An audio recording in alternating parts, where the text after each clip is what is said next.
The discussion today is hacking the human. What is the current model of people-based security? What's right about it?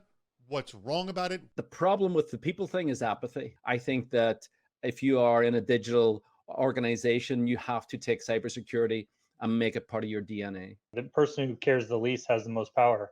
And, that's generally a lot of users, like they don't care to learn why. And so we have to have that digital empathy across the table to kind of say, hey, I understand what you're going through. If you give the same type of training to your tech staff that you normally give to your admin staff, you will piss off your tech staff seriously. They need training that speaks to their voice. And likewise, if you give tech training to admin and HR type staff, they'll just turn off because they'll see it as IT.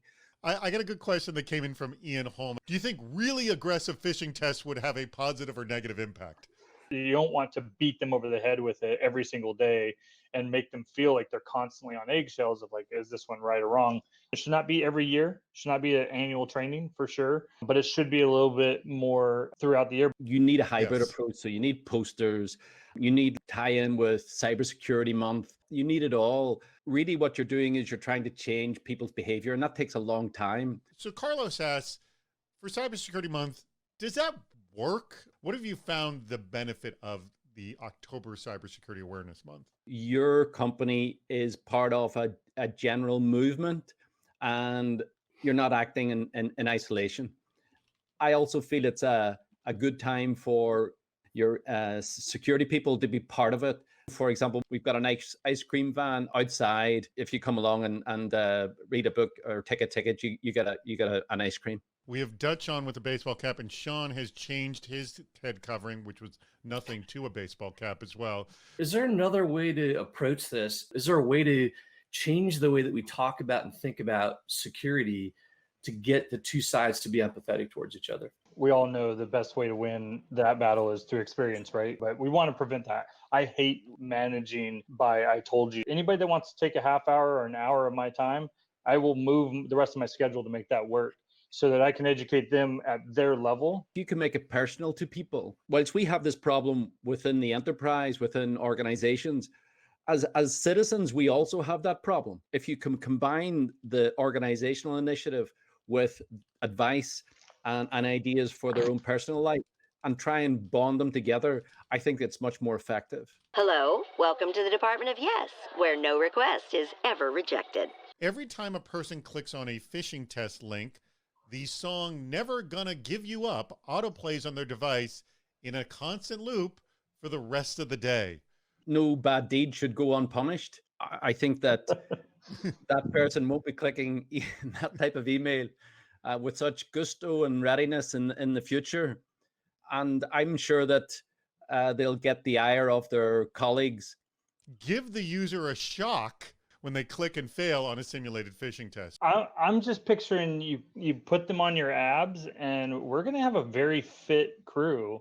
I think we're taking care of the physical fitness of our users, which is not something we think about when we issue everyone computers and they have to sit in the mundane positions.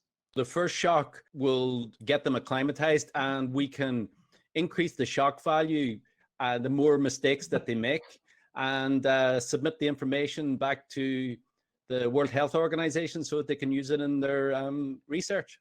This is a good question from Anatoly C. How approachable should a security team be? How do you communicate to the rest of the company that, hey, we're approachable? The best way I have seen it done is you enlist the help of your comms department or your marketing department. Let's say the hearts and minds doesn't naturally sit in our area. And so, you need to put a sugary coating on the overall thing. Good behavior should be rewarded and have, contests with prizes in it. We had like an annual talent show type thing, party type thing. And so we did a skit that was related to it. Something along those lines that just humanizes the cybersecurity role as another person. So for me, it's just building that bridge at a human level. Marissa Fagan has a great question here. What's your favorite human behavior metric to track?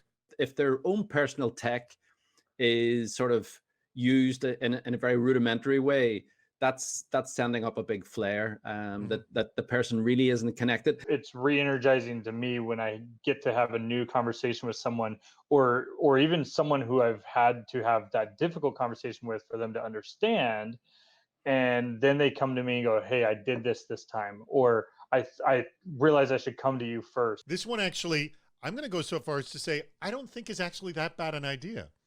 When users fall for a phishing email, they must take and pass one of the military PT tests, and healthcare costs should go down. So now you can use that saved money for your security program funding. If that was actually enforceable, we would have a very fit crew or very cautious crew. I think knowing you'd have to do 20 push-ups every time you messed up security-wise, you might take a second to think about it. Great idea. I think that because they're getting fit, they wouldn't have to take so much coffee. So you'd save on coffee, you'd save on tea breaks, and you get more done.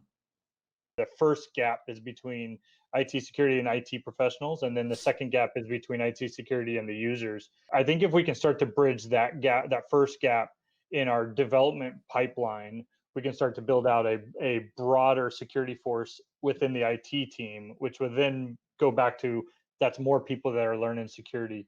There are people actively looking to just exploit your teams day in, day out. And you got to feel sorry for someone who has a bad day and clicks on that link. And that empathy, that human empathy, whenever you can bring that to the party, I think really does pay dividends.